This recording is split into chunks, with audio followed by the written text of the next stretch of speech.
Hoje é dia 28 de maio de 2022, 11 horas, um sábado, 21 graus aproximadamente, um dia claro, com nuvens no céu, fresco, ventando bastante. Nós estamos realizando o culto cristão no lar. Nessa oportunidade, nós estamos lendo esta obra, Universalismo Crístico. Universalismo Crístico é uma produção do canalizador Roger Bottini Paranhos. Roger Bottini Paranhos nasceu em Porto Alegre, capital do Rio Grande do Sul, onde reside em 1969. Desde 1969, formado em Administração de Empresas pela PUC e pós-graduado em Sistema de Informação e Telemática pela Universidade Federal. Trabalha no Banco do Rio Grande do Sul como analista de sistemas. É médium desde a infância, quando passou a perceber a presença de espíritos necessitados e, posteriormente, instrutores da espiritualidade maior que o convocam para um trabalho que ora realiza através da divulgação das verdades espirituais. Atualmente dedica-se em especial à missão de promover e divulgar a visão universal do terceiro milênio, Universalismo Crístico, que é justamente o tema central de seu livro de mesmo título.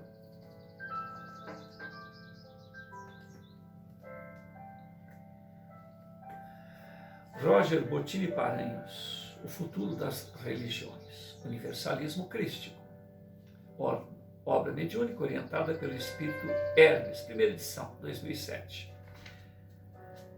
Preparando esta obra, 6 outras anteriores foram produzidas através de Roger Bottini Paranhos. A história de um anjo, que é a vida dos mundos, nos mundos invisíveis, em 2000, ano de 2000. Sobre o signo de Aquário, que é a narração sobre viagens astrais, em 2001.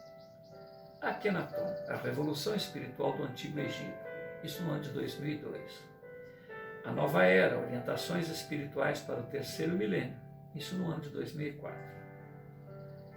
Moisés, o libertador de Israel, no ano de 2004 também. Moisés 2, a busca da terra prometida, no ano de 2005. E no ano de 2007, a primeira edição de Universalismo Crístico, O Futuro das Religiões. O homem nada sabe, mas é chamado a tudo conhecer. Hermes. Universalismo Crístico, O Futuro das Religiões, é um livro profético que procura preparar a humanidade para a visão espiritual do futuro.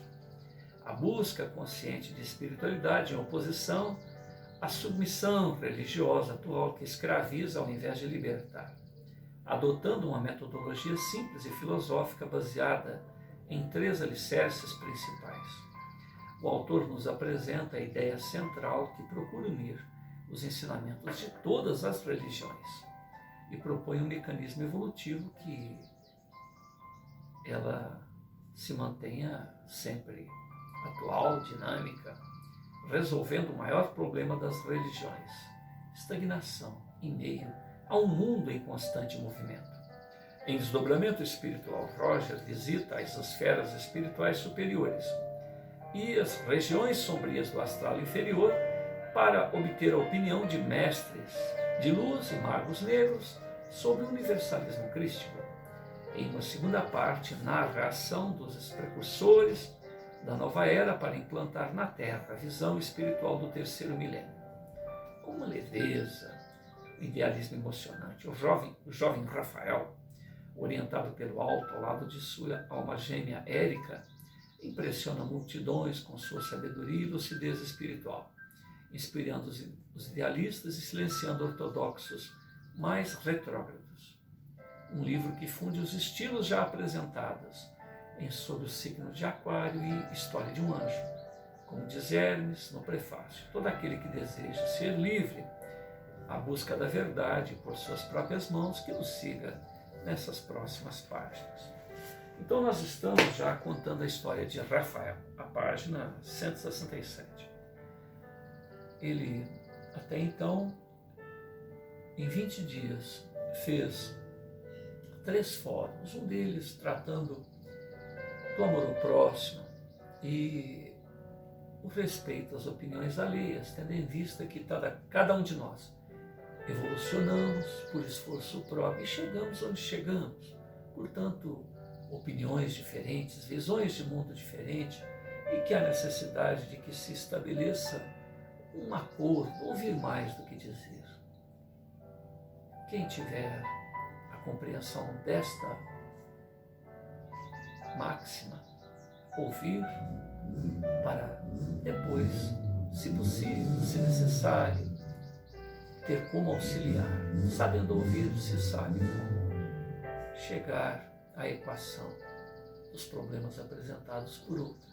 Ninguém é detentor da verdade, apenas o Pai a tem. Cada um de nós, espalhados neste universo infinito, tem apenas uma fração da verdade. São centelhas oriundas da fonte criadora.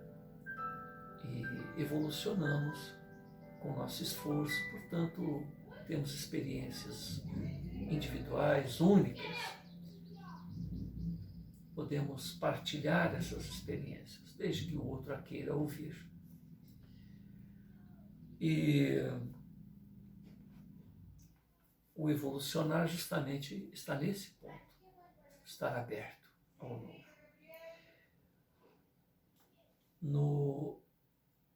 No segundo fórum, ele trata da reencarnação, a lei do karma. O fez tem a retributiva do que se fez, né?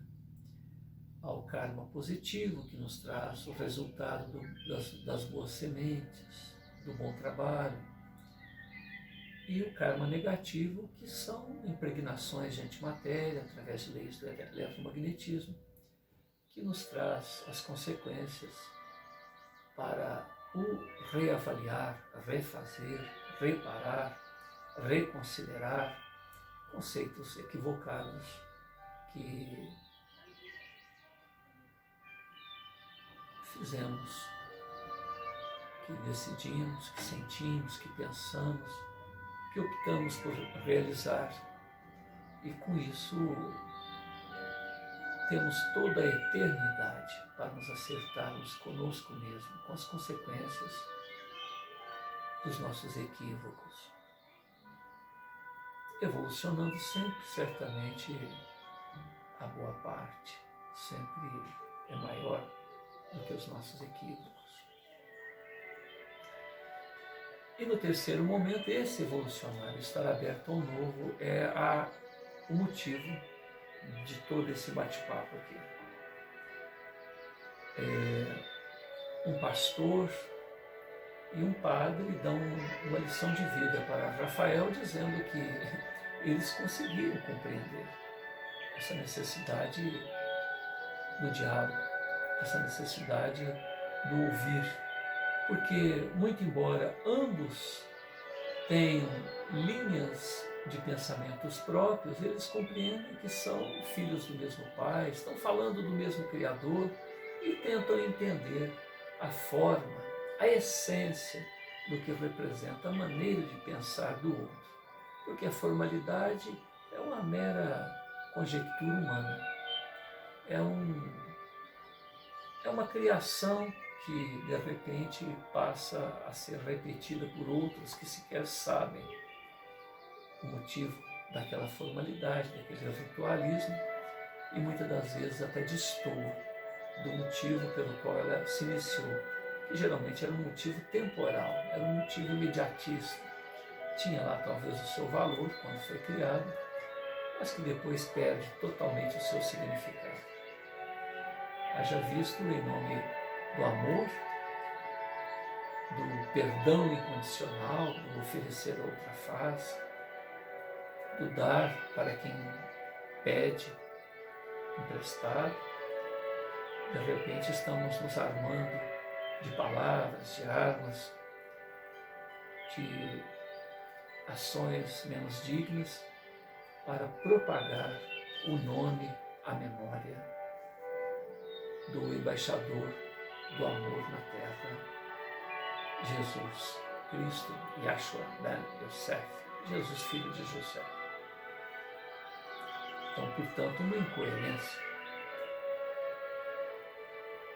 E essas incoerências vão sendo elencadas por Rafael no discorrer de sua palestra, neste terceiro encontro, que representa as incoerências humanas quando tentam retratar o ad eterno, a mensagem permanente do Cristo de Deus, amor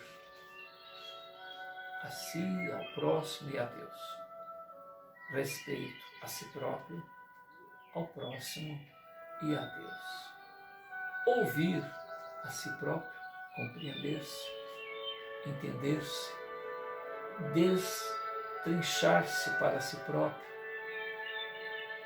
compreender, aceitar as decisões alheias, uma vez que não temos acesso a elas. Podemos, no máximo, quando questionados, quando solicitados, quando oportunados, expor o nosso conceito de vida, que também não representa toda a verdade. O que fizemos de nós mesmos serve de rumo, de norte, de orientação, de referência para outra, mas a maneira dele resolver a vida certamente será singular, será própria. Não há como copiar integralmente aquilo que fizemos, assim como também não teremos como copiar o que o outro faz integralmente.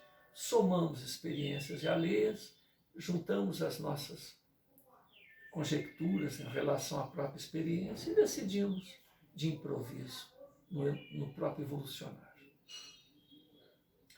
Então, Rafael diz que há necessidade de espiritualizar a limitada consciência da humanidade. Hoje em dia é importante se desligar o homem da sintonia materialista com a qual se escravizou. Com o passar dos séculos, a civilização, principalmente a nossa ocidental, resolveu entregar o seu sentimento de espiritualidade a reuniões ritualísticas, regulares, em algum tempo, desligando-se por completo de uma conversa íntima, sincera com a fonte criadora, Deus. Isso odiernamente, rotineiramente, apenas em momentos de conflitos íntimos, muito severos, é que nós realmente, transparentemente, nos abrimos para conosco mesmo. Isso tem que ser modificado. Transferimos para terceiro a integração com o Altíssimo. E isso é sempre uma tarefa pessoal intransferível. Obviamente que a humanidade do terceiro milênio será bem mais espiritualizada que a do passado e a atual. Fica então fácil perceber que o cidadão do terceiro milênio viverá procurando aliar a sua vida humana com a realidade espiritual. A busca natural da compreensão maior será ou fará com que as religiões atuais, medievais, se tornem obsoletas. Isso fará com que gradualmente as religiões, da maneira com a qual estão instadas, percam a sua utilidade, sejam abandonadas, como acontece a um oásis sagrado que um dia secou. Um exemplo disso são as antigas máquinas de escrever. Eram instrumentos maravilhosos, muito necessários. Com o surgimento dos computadores, perderam a sua essência, mas não perderam a sua essência, a máquina de escrever, a ideia em si. Imaginemos uma máquina de xilografia, você datilografa e o que escreveu está ali. Hoje os computadores te dão a oportunidade de ter sinônimos, antônimos, textos paralelos, através de uma busca, através da internet, acrescentar coisas, substituir palavras. E a máquina de datilografia não tinha como. Um exemplo disso são as antigas máquinas de escrever, né? Com o surgimento dos computadores, não perderam a sua essência, mas, devido a esse novo estágio tecnológico, deixaram de ser úteis. Jamais haverá uma caça às bruxas. As religiões do passado, no entanto, não atenderão aos anseios das gerações do futuro. Hoje em dia, as religiões se demonstram bem necessárias. Tanto até mesmo religiões que apresentam, inspiradas na nova era, são associadas ao velho modelo religioso. Velas, incensos, rituais diversos.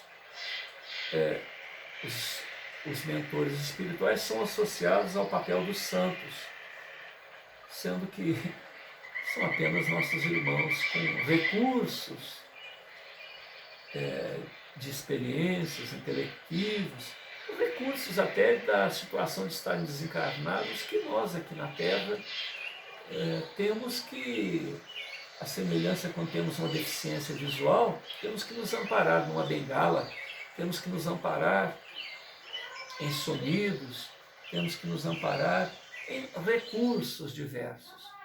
Todos nós somos espíritos, nós encarnados e os nossos companheiros tidos como orientadores desencarnados. Eles têm os recursos que nós não temos, mas tem limites que nós talvez não tenhamos, né? E com isto, a necessidade de estarmos sempre atentos à fonte criadora para sabermos melhor decidir. Porque por mais experiente que seja esses orientadores espirituais, a fonte criadora sempre é a referência primeira. Então Rafael caminha de um lado para outro, procurando não cansar as pessoas, procurando reflexionar, ajustar-se a uma sintonia mais fina com a fonte criadora e avançar nos conceitos. Então, depois de julgar que era o momento oportuno, ele prossegue demonstrando mais energia em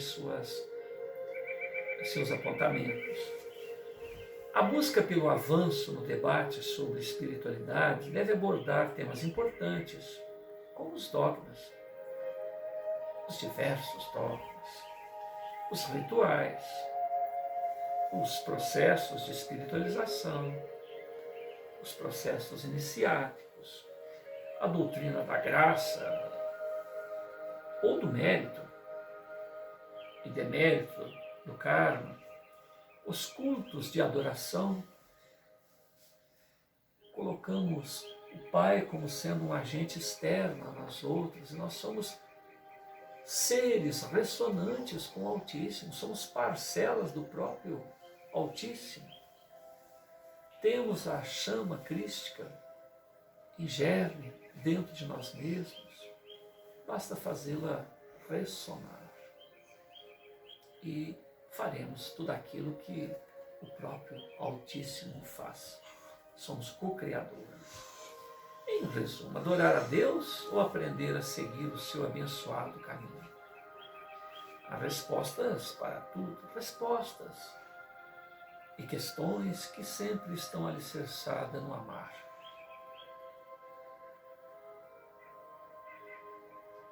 E respostas que estão sempre associadas à lógica evolucionária do próprio existir ascensional de cada um de nós. As leis de Deus não são imprevisíveis, não são irracionais. Elas seguem um padrão de absoluta justiça, sem premiações, sem condenações imerecidas. Acreditar em caso ou em acaso, acreditar na injustiça, é desconhecer os mecanismos criados pelo Altíssimo, o objetivo de promover nossa acesse evolutiva. é fundamental buscarmos respostas, sempre, estarmos sempre abertos ao novo. Deve ser realizado um processo de reversão na fé, adoração a um Deus inconstante, a um Deus misterioso, que premia aqueles que creem nele, condena quem lhe é indiferente, deve ser substituído por um Deus coerente, sério, aberto, que promova sua justiça de acordo com as ações nos vivenciais do existir.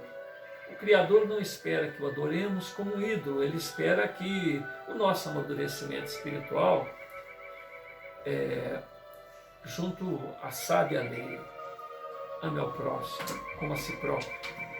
Por outro lado, devem ser realizados estudos científicos que venham a atestar a veracidade da realidade espiritual. O estudo científico da espiritualidade trará credibilidade tão necessária para que a humanidade olhe os temas espirituais com seriedade e não como uma jocosidade crédula, infantil, incoerente ou medieval.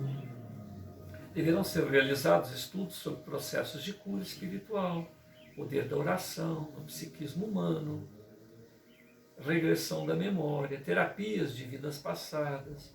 Além disso, devemos confrontar informações das religiões com estudos científicos, comprovando. O objetivo, portanto, é racionalizar a fé. Ter uma fé raciocinada, uma fé racional. Aquele que compreende a lógica espiritual utiliza melhor os recursos espirituais para o seu bem viver, para a sua felicidade, além de alcançar consideravelmente o processo evolutivo. Rafael mal termina essas palavras quando é rechaçado por uma mulher que diz: isso é uma afronta, moço. Isso é uma afronta a Deus, rapaz. Ele é transcendental, não pode ser avaliado através da razão humana. O que o torna tão importante para a humanidade é o mistério, o grande mistério. Em seguida, várias pessoas protestam, alegando que o jovem Rafael estava passando dos limites, que não possuía maturidade para compreender a maturidade para compreender a natureza divina. Ele refletiu alguns instantes e falou serenamente. Analisando este impasse, que parece ser rotina no decorrer dos séculos, lembrei-me de uma antiga lenda egípcia do peixinho vermelho. O descortinar de uma nova verdade sempre causa uma reação de aversão. Quem deseja perder o controle sobre o seu mundinho? Quem se predispõe a abrir mão do seu status, do seu poder, do seu cômodo repouso, para aceitar a chegada de uma nova forma de pensar? Lembrem-se, meus amigos, Jesus foi crucificado por justamente promover uma mudança de paradigma a respeito dos valores espirituais. A sua forma inusitada de mensagem, que hoje em dia tanto veneramos, causou imenso desconforto entre os poderosos da sua época. Não devemos, portanto, cometer o mesmo erro de outrora. Rafael então procurou entre seus livros a obra Libertação, do espírito André Luiz, psicografada pelo médium Francisco Cândido Xavier. Meditou alguns instantes, depois voltou a falar com voz suave e envolvente. Vou ler a história contida no prefácio desta obra. Prestem atenção, meus amigos, é uma bela mensagem. Peixinho Vermelho, dessa narrativa, retrata o personagem de seres inovadores, revolucionários, como o próprio Jesus. E todo aquele que deseja enxergar o futuro, caminhar em direção ao progresso. Então, o peixinho vermelho é uma antiga lenda egípcia. No centro de formoso jardim havia um grande lago, adornado de ladrilhos azul turquesa, alimentado por diminuto canal de pedra escovada, escoava suas águas do outro lado através de grade muito estreita. Nesse reduto acolhedor vivia uma comunidade de peixes que refestavam, gordos, satisfeitos, em reservadas grutas frescas, sombrias. Elegeram um dos concidadãos de Barbatana para encargo de rei, e ali viviam plenamente despreocupados entre a gula e a preguiça, ou seja,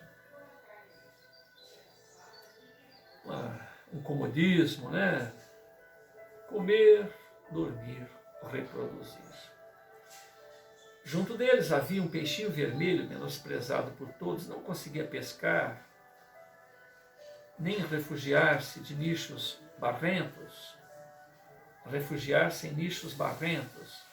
Os outros, vorazes, gorduchos, arrebatavam para si todas as formas larvárias que ocupavam displicentes todos os lugares consagrados ao descanso.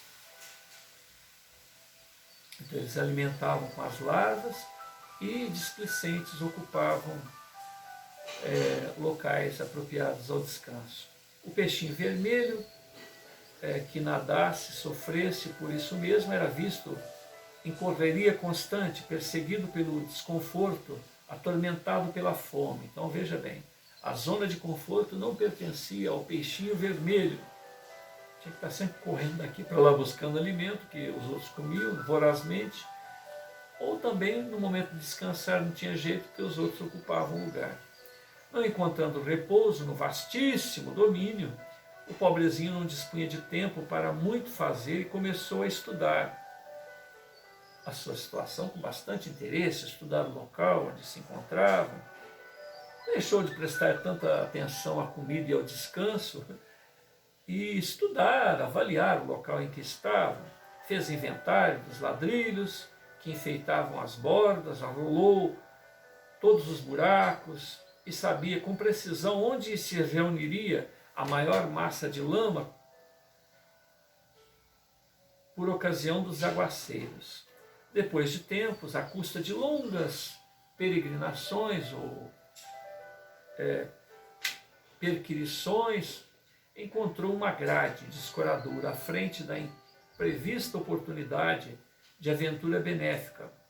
Refletiu consigo, não será melhor pesquisar a vida e conhecer outros rumos? Então optou pela mudança. Não lhe restou outra alternativa senão a mudança. Apesar de macérrimos, muito magro, pela distensão completa de qualquer conforto, perdeu escamas pelo grande sofrimento e resolveu então atravessar a passagem estreitíssima. Pronunciando votos renovadores, avançou otimistas pelo rego d'água, encantado com as novas paisagens, ricas flores, sol que o defronta, e seguiu embriagado de esperança. Em breve alcançou o grande rio, inúmeros conhecimentos lhe advieram, encontrou peixes de muitas famílias diferentes e que se simpatizaram, instruindo quanto aos percalços da marcha, descortinando-lhe mais fácil o roteiro. Embevecido, contemplou nas margens homens, animais, embarcações, pontes, palácios, veículos, cabanas, arvoredos, habitando com pouco. Então ele, habituado com pouco, vivia com extrema simplicidade, jamais perdendo a leveza e a agilidade natural. Conseguiu deste modo atingir o oceano, ébrio de novidades, sedento de estudo. De início, porém, fascinado pela paixão de observar, aproximou-se de uma baleia, para quem toda a água do lago em que vivera não seria mais que diminuta ração. Impressionado com o espetáculo, abeirou-se dela mais que devia e foi tragado com os elementos que lhe constituíam a primeira refeição diária. Em apuros, o peixinho orou ao Deus dos peixes, rogando proteção no bojo do monstro, e não obstante as trevas em que pedia salvamento, sua prece foi ouvida, porque a gigante dos mares começou a soluçar e vomitou, restituindo-lhe as correntes marinhas. O pequeno viajante, agradecido, feliz, procurou companhias simpáticas e aprendeu a evitar os perigos, aprendeu a evitar as tentações. Plenamente transformado em suas concepções do mundo, passou a reparar as infinitas riquezas da vida, encontrou plantas luminosas, animais estranhos, estrelas móveis, flores diferentes, nos seios das águas. Sobretudo, descobriu a existência de muitos peixinhos estudiosos, delgados, tanto quanto ele, junto aos quais se sentia maravilhosamente feliz. Vivia agora sorridente, calmo, no Palácio do Coral, que elegera com centenas de amigos para a residência ditosa, quando, ao se referir ao seu começo laborioso, veio a saber que somente no mar as criaturas aquáticas dispunham de mais sólida garantia, de vez que quando o estio se fizesse mais arrasador, as águas de outras altitudes continuariam a correr para o oceano.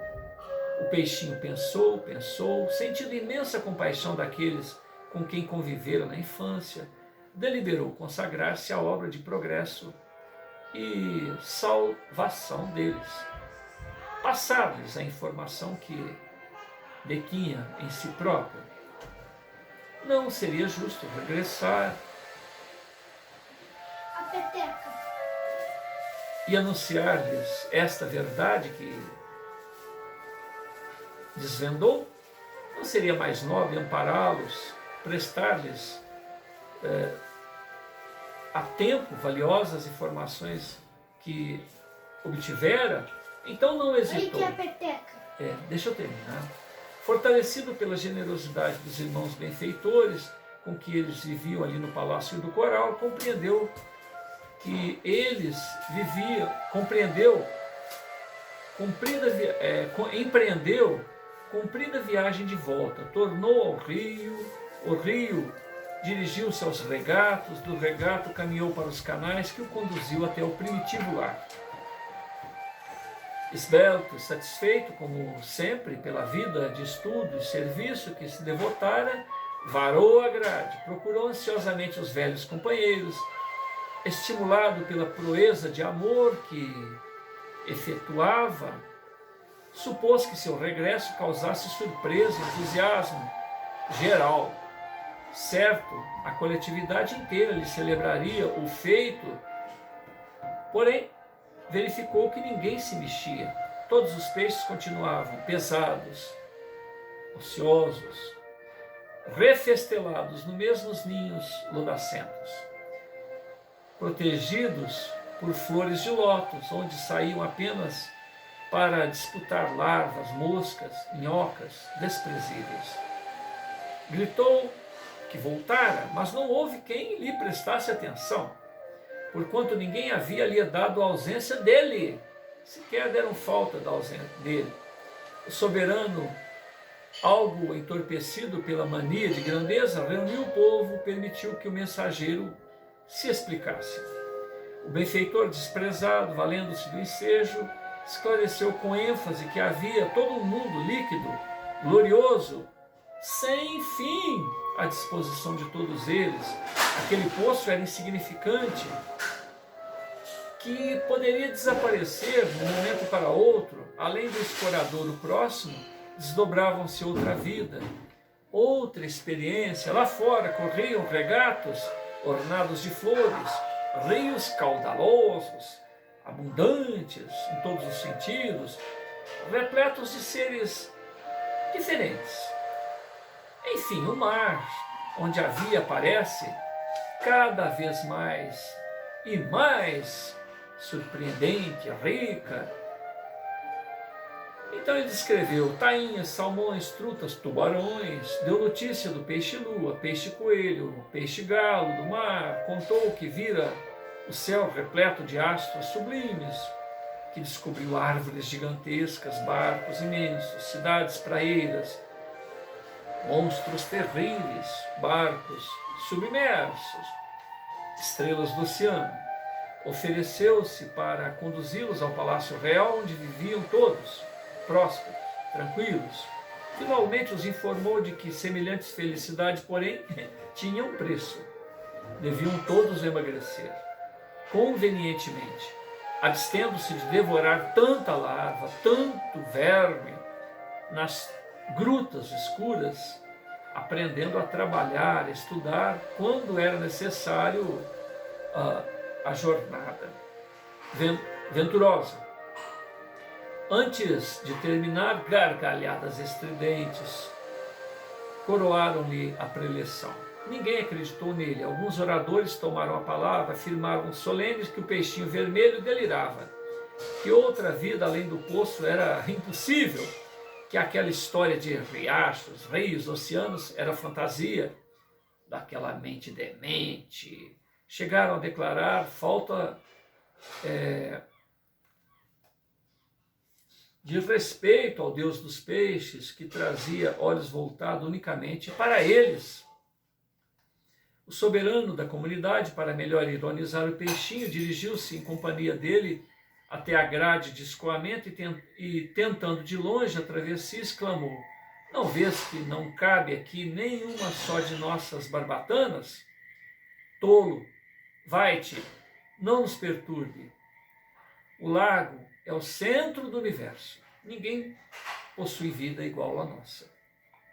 Expulso a golpe de sarcasmo, o peixinho realizou a viagem de retorno, instalou-se em definitivo, no Palácio do Coral, aguardando o tempo. Depois de alguns anos, apareceu a pavorosa e devastadora seca. As águas desceram de nível e o poço onde viviam os peixes pachorrentos, vaidosos, esvaziou-se, compelindo a comunidade inteira a perecer, atolada na lama. Ao terminar a envolvente narrativa, Rafael silenciou, aguardou que a plateia assimilasse a moral da história. Então prosseguiu. Essa história pode ser empregada tanto para aqueles que não acreditam na vida espiritual, como para aqueles que creem, mas negam a oportunidade de enxergar um tanto mais. O que peço a vocês é que mostrem-se abertos ao diálogo. Desde os primeiros dias afirmei que não sou dono da verdade. Desejo aprofundar-me nela através desse debate. Um embate sadio, respeitoso. Teremos que buscar a essência do nosso próprio modo de pensar. Estamos atentos à essência daquilo que realmente acreditamos. Aqueles que desejam manter suas crenças por tradição, por alguma questão íntima, terão sempre o meu total respeito, carinho, atenção. Mas aqueles que desejam avançar além, atravessar a grade que nos separa do mundo maior, como fez o peixinho vermelho, mostrem-me que estou em erro sobre algum ponto, que as informações que defendo estão equivocadas. Argumentos sólidos é o que aguardo e é o que eu procuro expor. Podemos rever conceitos. O objetivo é nos aproximarmos, portanto, da verdade. Abram suas mentes, meus amigos. Levem as informações para casa e reflitam. Eu sei que é difícil aceitar mudanças estruturais nas nossas próprias crenças. Entretanto, gostaria de oferecer a vocês a oportunidade de refletirem sobre alguns aspectos das crenças religiosas que exigem serem respeitadas, atualizadas. E se caso, depois dessa reflexão, nada mudar em nossas convicções, não devemos nos preocupar. Não há por que se preocupar. As religiões continuarão à disposição de todos nós até o final de nossas vidas, quando ingressarmos no grande mistério. E saberemos, então, abertamente todas as respostas. Entretanto, o meu trabalho é de preparar terreno para as novas gerações, que necessitarão de um modelo espiritual realmente coerente. moderno, progressista, para que possam expandir suas consciências até o limite de suas potencialidades. Somos perfectíveis, ad eterno. Então, há muito que estagiar em plataformas sucessivas, evolucionais. A partir da semana que vem, diversos temas que inevitavelmente deverão ser abertos à discussão. 3 alicerces dão vida ao universalismo crístico. Já foram apresentados nesses outros encontros vibrantes que já realizamos. Amor ao próximo, respeito às opiniões alheias, às conjecturas, às experiências milenares uns dos outros. Somos caravaneiros da evolução. Devemos ser respeitados em nosso status quo, em nossa maneira de pensar, a nossa larga experiência, que sempre representa uma parcela, mínima parcela da verdade. Então vamos compondo este grande ideograma evolucionário, trocando experiências respeitosamente. Quem sabe ouvir, sabe como compor, sabe onde ajustar a sua parcela de contribuição nesse grande tabuleiro dessas conjecturas que hão de ser certamente rotina para os seres para os nossos irmãos da nova era. Agora, aqueles que desejam prosseguir nessa busca devem me auxiliar a manter esta mecânica, amar ao próximo, estudar a reencarnação integrada à lei de causa e efeito e associar sabedoria filosófica, científica, pesquisas espirituais e evitar que, a semelhança do que aconteceu até hoje, com todos os conceitos a respeito da espiritualidade, evitar que se criem barreiras, teses intransponíveis, paradigmas e dogmas inamovíveis. Convoco esse debate livre a todos os livres pensadores.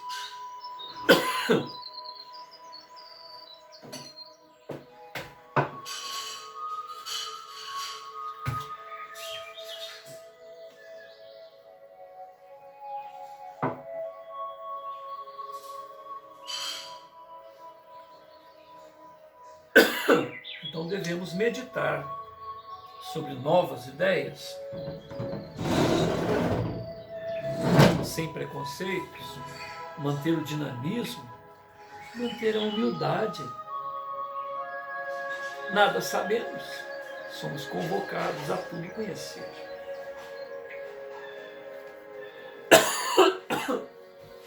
Nossa, o que está fritando aí? Tá me afogando. Jesus. Fizeram alguma coisa na frigideira e está me afogando.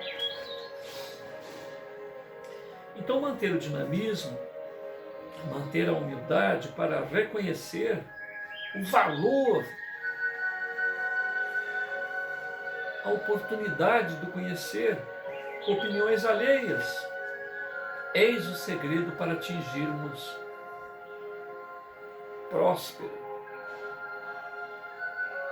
prosperamente, esses objetivos. Universalismo crístico não necessita de um líder, de um proprietário. Todos nós, independentemente das religiões, independentemente da fé que professe, somos convidados a essa empreitada, sempre individual, porque é uma construção pessoal, inadiável, impostergável e inalienável. Não pode ser transferida a outra, não há que se seguir gurus, guias. É sempre um trabalho pessoal, uma construção pessoal, como foi o nosso próprio progresso até o momento. Ele será universal, independentemente da etnia, posição social, aspectos culturais. Então, por ser dinâmico, o universalismo crístico, de natureza filosófica, liberto de rituais, poderá se adaptar aos mais diversos tipos de culturas, época, níveis de entendimento. O evolucionar fará parte do próprio existir dessa proposta. É a essência das coisas que nos importa. O aprofundamento será ditado de acordo com os interesses e o discernimento de cada um. O jovem iluminado agradeceu mais uma vez a atenção de todos e encerrou a preleção da noite. A atmosfera era de muita paz, apesar dos vários espectadores sentirem-se contrariados com essas ideias, para eles revolucionárias. Agora nós vamos entrar no item 6, visita inesquecível, a página 175.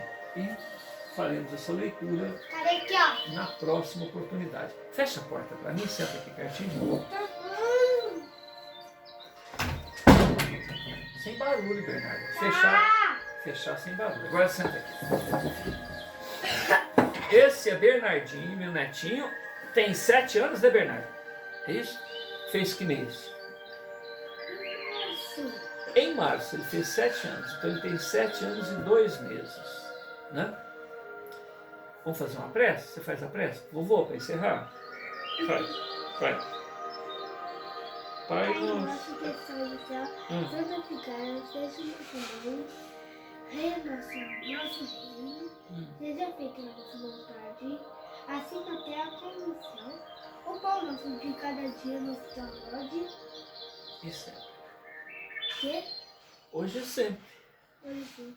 Perdoa nossas dívidas, assim como nós perdoamos aqueles que nos têm ofendido. Obrigado por tudo, obrigado pela companhia de todos que estão nos assistindo. Obrigado pela família. Obrigado pela família, obrigado pelos amigos espirituais que estão nos ajudando aqui a ter um bom clima, né? E permitindo que cada um de nós saibamos que somos construtores do nosso próprio destino. Que essa mania de elegermos gurus para que construam a evolução que pertence a nós mesmos seja abandonada. Muito obrigado por tudo. Muita paz a todos. Fica aqui um pouquinho que eu vou desligar. Fica aqui. Tá? Sai.